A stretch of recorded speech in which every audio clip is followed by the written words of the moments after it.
صدیق اکبر رضی اللہ تعالیٰ عنہ، ایک بڑی اماں تھی نا، اس کے گھر پہ آٹا گوندھ کے بھی آتے تھے، ان کے برتن صاف کر کے بھی آتے تھے، جھاڑو بھی لگا کے آتے تھے۔ لاؤ کوئی صدیق اکبر جیسا کوئی نہیں ڈھونڈ سکتے، کیونکہ آج تو لوگوں کو غریبوں سے گھن آتی ہے۔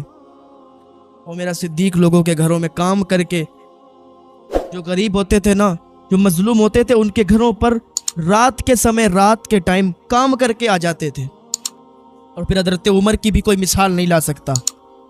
حضرت عمر رضی اللہ تعالیٰ عنہ ایک دن ایک خاتون کے گھر گئے، کہنے لگے اماں میں عمر ہوں، میں چاہتا ہوں کہ آپ کا کام کر کے چلا جاؤں۔ بوڑھی خاتون کہتی ہے بیٹا تمہیں کام کرنے کی کوئی ضرورت نہیں، ہمارا کام کوئی آتا ہے کر کے چلا جاتا ہے۔ کہ عمر کہتے ہیں اماں میں نے تو کسی کو دیکھا نہیں، میں نے تو کسی کو آتے نہیں دیکھا، صبح صبح تو میں آیا ہوں، کوئی رات میں آ کے ہی کام کر جاتا ہے۔ بوڑھی خاتون کہتی ہے عمر وہ کوئی رات میں آتا ہے، آٹا بھی گوندھ کے چلا جاتا ہے، روٹیاں بھی پکا کے چلا جاتا ہے، برتن بھی صاف کر کے چلا جاتا ہے، ادھر جھاڑو بھی لگا جاتا ہے۔ تو اماں ایک دن مجھے بھی نوکری پر رکھ لو، میں بھی آپ کے گھر پہ کام کرنا چاہتا ہوں، آپ کی خدمت کرنا چاہتا ہوں۔ میری خاتون کہتی ہے بیٹا تم نے تو آتے ہی کہہ دیا کہ میں عمر ہوں، تم نے تو آتے ہی اپنا نام بتا دیا کہ اماں میں عمر ہوں، مجھ سے کام کروا لو۔ لیکن آنے والا وہ آتا ہے نا، کئی عرصے ہو گئے، آج تک اس نے نام نہیں بتایا۔ میں اس سے نام پوچھتی ہوں تو کہتا ہے اماں تو میں کام سے مطلب ہے، نام سے کیا مطلب۔ آج تو ہمیں لوگوں سے گھن آتی ہے، غریبوں سے گھن آتی ہے، ہم غریبوں کے پاس نہیں بیٹھتے یار۔ حضرت عمر جیسا لاؤ کوئی، حضرت صدیق اکبر جیسا لاؤ کوئی، جنہوں نے بادشاہت بھی کی ہے لیکن لوگوں کے گھروں پہ چولہے بھی جلائے ہیں، لوگوں کے گھروں پہ روٹیاں بھی پکائی ہیں، اپنے ہاتھوں سے آٹا بھی گوندا ہے۔ ہاں آج غریبوں کی عزت نہیں کرتے۔ آج کوئی غریب کسی امیر کے پاس چلا جاتا تو اس سے دھتکار کے بھگا دیتا ہے کہ دور ہٹ جا، تیری یہاں کوئی ضرورت نہیں ہے۔ کوئی غریب کسی امیر کے پاس بیٹھ جاتا ہے تو وہ اٹھ کے چلا جاتا ہے کہ اس کے پاس بیٹھنے سے میری عزت کم ہوتی ہے۔ اگر کسی غریب کے پاس بیٹھنے سے تمہاری عزت کم ہوتی ہے تو تم بہت ہی ذلیل انسان ہو۔ اگر تم یہ سوچتے ہو کہ کسی غریب کو اپنے پاس بٹھانے سے تمہارا وقار گھٹ جائے گا تو تم سب سے ذلیل انسان ہو۔ ہاں کیا کرو یار، اللہ کا ترازو صرف انصاف کرتا ہے، دیر نہیں لگتی ہے، غریب سے امیر بن جاتا ہے انسان، امیر سے غریب بن جاتا ہے۔ ہاں آج لوگ تو سوشل میڈیا پر جا کے فیمس ہونا چاہتے ہیں، آج تو لوگ کسی کی مدد بھی کرتے ہیں تو سوشل میڈیا پر ڈالتے ہیں۔ پہلے وہ تھے جو راتوں میں آ کے کسی کو پڑوسی کو بھی نہیں پتا چلتا تھا، اور راتوں میں آ کے گھر پہ سب کام کر کے چلے جایا کرتے تھے اور خدمت کر کے غریبوں کی چلے جایا کرتے تھے۔ آج تو اگر ہم کوئی 100 روپے کی بھی چیز لیتے ہیں نا، سب سے پہلے اس کو کیمرے کے سامنے لاتے ہیں، پھر غریب کے گھر پہ جاتے ہیں، کہتے ہیں دیکھو آج میں آیا ہوں اس فلاں غریب کے گھر، آج میں اس کو یہ چیز دے رہا ہوں، آپ لوگ ان کو دیکھیں، میں نے ان کو اتنا دیا، میں نے ان کو آج 1000 روپے دیے، میں نے ان کو آج فروٹ دیے، آپ لوگ دیکھیں، لائک کریں، سبسکرائب کریں۔ دنیا میں فینس فالوئنگ بڑھانے کے لیے، فالوور بڑھانے کے لیے، اپنی عزت کمانے کے لیے تم کسی غریب کے چہرے کو کیمرے پہ لاتے ہو، اس کو رسوا کرتے ہو، تم سمجھتے ہو عزت مل جائے گی، تم سمجھتے ہو ہم مشہور ہو جائیں گے، فیمس ہو جائیں گے۔ لیکن ایک بات یاد رکھنا، یا تو تم فیمس ہو جاؤ گے، فالوور بھی تمہیں مل جائیں گے، 4 لوگوں سے عزت بھی تمہیں مل جائے گی، اللہ کیا کیا منہ دکھاؤ گے؟ جو اللہ رب العزت کی رضا کے لیے مدد کی جاتی ہے، اللہ اس کا بدلہ دیتا ہے۔ جو بندہ لوگوں میں مشہور ہونے کے لیے، لوگوں میں عزت کمانے کے لیے اگر کسی کی مدد کرتا ہے نا، عزت تو مل جاتی ہے، اللہ اسے عزت تو دے دیتا ہے، اللہ اسے دولت تو دے دیتا ہے، 4 آدمی نام لینے والے اس کا ہو جاتے ہیں، لیکن وہ سب دنیا تک ہی رہتا ہے، آخرت میں اس کو کوئی بدلہ نہیں دیا جائے گا۔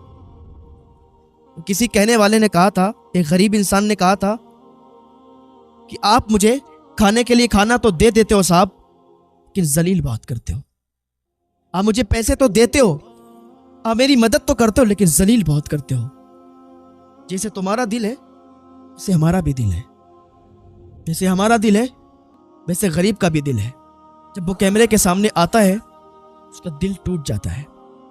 اب ذرا سوچیں کہ اگر جس کا دل ٹوٹ جائے وہ آپ کی چیز تو لے لے گا، لیکن دل ٹوٹا ہوا ہوگا، دل ٹوٹے ہوئے سے کیا دعا دے گا؟ اس کی مجبوری ہے یار، اسے منع نہیں کرے گا، لے لے گا کہ اس کی مجبوری ہے۔ آج یہ دن آیا اس کے سامنے کے گھر میں کھانے کے لیے کھانا نہیں ہے، پہننے کے لیے کپڑا نہیں ہے، پیروں میں جوتیاں نہیں ہیں، چپلیں نہیں ہیں۔ غریب کی تو یہی حالت ہوتی ہے، ننگے پاؤں چل رہا ہے، کپڑے میلے ہیں، لوگ اسے گندا انسان سمجھتے ہیں، اس کے کپڑوں سے لوگوں کو گھن آتی ہے۔ نہیں یار، اس کی غریبی نے اس کا یہ حال بنایا ہوا ہوتا ہے، اس کی غریبی نے اس کے پیروں سے جوتیاں چھینی ہوئی ہوتی ہیں، اس کی غریبی نے اس کے منہ کا نوالا چھینا ہوا ہوتا ہے۔ آج اگر وہ مالدار ہوتا تو یہ حال نہیں ہوتا، غریبی کی حالت میں وہ روٹوں پر نکلا ہوا ہوتا ہے، لوگ اسے اپنے پاس بٹھاتے نہیں ہیں، لوگوں کو گھن آتی ہے۔ نہ کرا کرو یار، اللہ تعالیٰ وقت بدلنے میں دیر نہیں لگاتا۔ امیر انسان غریب ہو جاتا ہے اور ایک غریب انسان امیر ہو جاتا ہے، وہ بدل جاتا ہے، کسی کو نہیں معلوم کہ کب کیا ہو جائے، اللہ کس کو عزتیں دے دے اور کس کو ذلتیں دے دے۔ یار یہ تو حضرت عمر رضی اللہ تعالیٰ عنہ ہے، حضرت صدیق اکبر رضی اللہ تعالیٰ عنہ ہے، کوئی ان جیسی مثال پیش نہیں کر سکتا۔ حضرت عمر کہنے لگے اماں مجھے ایک دن تو دے دیں، ایک دن دے دیں، میں آپ کی خدمت کروں گا، آپ کے گھر کا آٹا بھی گوندھ دوں گا، آپ کے برتن بھی دھو دوں گا، آپ کے گھر پہ جھاڑو بھی لگا دوں گا، اماں روٹی بھی پکا دوں گا، ایک دن تو دے دیں۔ وہ بوڑھی خاتون کہتی عمر تو ابھی آیا ہے اور ابھی آ کے تو نے اپنا نام بتا دیا کہ تو عمر ہے، پر وہ تو کئی عرصے سے آتا ہے، نام نہیں بتاتا، میں اس سے پوچھتی ہوں۔ کہتا ہے اماں تجھے کام سے مطلب ہے، نام سے کیا مطلب ہے؟ حضرت عمر کہتے ہیں چلو آج میں دیکھوں گا کہ آتا کون ہے۔ حضرت عمر ایک پیڑ کے پیچھے چھپ گئے، رات کا سناٹا تھا، دیکھا کہ ایک نقاب پوش انسان آ رہا ہے، چہرے پر نقاب پڑا ہوا ہے۔ جیسے ہی وہ دروازے پر پہنچا اور اندر جانا چاہا تو حضرت عمر نے دامن پکڑ لیا، کہا او آنے والے ذرا اپنے چہرے سے نقاب تو ہٹا۔ قسم خدا کی جب اس نے نقاب اٹھایا تھا نا تو وہ کوئی اور نہیں تھا بلکہ صدیق اکبر رضی اللہ تعالیٰ عنہ تھے۔ حضرت عمر کہتے ہیں صدیق تم آ کے اس بوڑھی اماں کے یہاں یہ کام کر کے رات میں چلے جاتے ہو، آٹا بھی گوندتے ہو، جھاڑو بھی لگاتے ہو، برتن بھی دھوتے ہو، روٹی پکا کے کھلا کے چلے جاتے ہو؟ صدیق اکبر کہتے ہیں ہاں میرے یار، میں آتا ہوں رات کے سناٹے میں، یہ سب کر کے چلا جاتا ہوں اور مجھے بڑی خوشی ہوتی ہے، میرا دل ٹھنڈا ہو جاتا ہے، میرے دل میں ٹھنڈک پیدا ہوتی ہے، الگ ہی سرور آتا ہے، الگ ہی لطف۔ یار کبھی تم کسی غریب کی دل سے مدد کر کے تو دیکھو یار، اللہ رب العزت کی رضا کے لیے، اپنی دنیا اچھی کرنے کے لیے نہیں، اپنے فینس فالوئنگ کے لیے نہیں، اللہ کے لیے ایک بار کسی کی مدد کر کے دیکھو، جو دل میں سکون ملے گا نا، دل میں ٹھنڈک ملے گی نا، وہ الگ ہی ہوگی۔ حضرت عمر رضی اللہ تعالیٰ عنہ کہنے لگے یار تم تو جوتیاں بھی نہیں پہنے ہو، چپل بھی نہیں پہنے ہو، ایسے ہی ننگے پاؤں آ جاتے ہو؟ حضرت صدیق اکبر کہتے ہیں ہاں اس لیے رات میں ننگے پاؤں آتا ہوں، رات کا سناٹا ہوتا ہے، لوگ اپنی اپنی گہری نیندوں میں سوئے ہوئے ہوتے ہیں، میں نہیں چاہتا کہ میری چپل کی آواز سے ان کی نیند میں خلل پیدا آئے۔ یہ حضرت صدیق ہیں، کہتے ہیں میری جوتیوں سے، میری چپلوں سے اگر لوگوں کے نیند میں خلل پڑے گی تو یہ بھی مجھے گوارا نہیں ہے، یہ بھی مجھے اچھا نہیں لگے گا کہ لوگ میری وجہ سے پریشان ہو جائیں۔ رات کے سناٹے میں آتے ہیں، ننگے پاؤں آ کے مدد کر کے چلے جاتے ہیں۔ یہ حضرت صدیق اکبر کی ذات ہے۔ ہاں لاؤ کوئی حضرت صدیق جیسا، یار ان کی مثال کوئی نہیں ہے، کوئی ان کی مثال پیش نہیں کر سکتا۔ حضرت صدیق اکبر رضی اللہ تعالیٰ بڑے شان والے۔ ایک مرتبہ حضور صلی اللہ تعالیٰ علیہ وسلم نے فجر کی نماز پڑھائی اور سب کو جمع کیا اور کہنے لگے یہ بتاؤ کہ آج صدقہ کون کون کر کے آیا ہے؟ تو حضرت عمر نے ہاتھ اٹھا دیا، یا رسول اللہ میں کر کے آیا ہوں۔ کب؟ عشاء کی نماز پڑھ کے، عشاء کی نماز کے بعد۔ حضور فرماتے ہیں یار عشاء کے بعد کی نہیں پوچھ رہا ہوں، ابھی کی پوچھ رہا ہوں، آج کی۔ حضرت عمر کہتے ہیں یا رسول اللہ آج؟ ابھی تو فجر ہوئی ہے، اب فجر کے بعد کریں گے جا کے۔ اتنی دیر میں صدیق اکبر نے ہاتھ اٹھا دیا، یا رسول اللہ میں کر کے آیا ہوں۔ حضرت عمر کہتے ہیں یار میں سوچ ہی رہا تھا کہ یہی ہاتھ اٹھائیں گے۔ حضرت صدیق اکبر کہتے ہیں یا رسول اللہ صلی اللہ علیہ وسلم میں نے عشاء کی نماز پڑھی، عشاء کی نماز پڑھ کے میں سو گیا، میں تہجد کے وقت اٹھا تھا نا تو میرا پوتا بھی ساتھ میں اٹھ گیا تھا، اس کو بھوک لگی تھی، میرے پوتے نے جب روٹی طلب کی تو میری اہلیہ نے 2 روٹی پکائیں، تازی تازی روٹی تھی، میرے پوتے نے 1 روٹی کھائی، ایک ہاتھ میں پکڑے ہوئے تھا، دروازے سے باہر نکلا تو مسکین کھڑا تھا باہر، اس نے کئی دنوں سے کھانا نہیں کھایا تھا. میرے پوتے نے ایک روٹی کھائی، اس کا پیٹ بھر گیا تھا. ایک روٹی اس کے ہاتھ میں تھی، میں نے اس کے ہاتھ کی روٹی اس مسکین کو دے دیا. رسول اللہ، میں نے صدقہ کر دیا.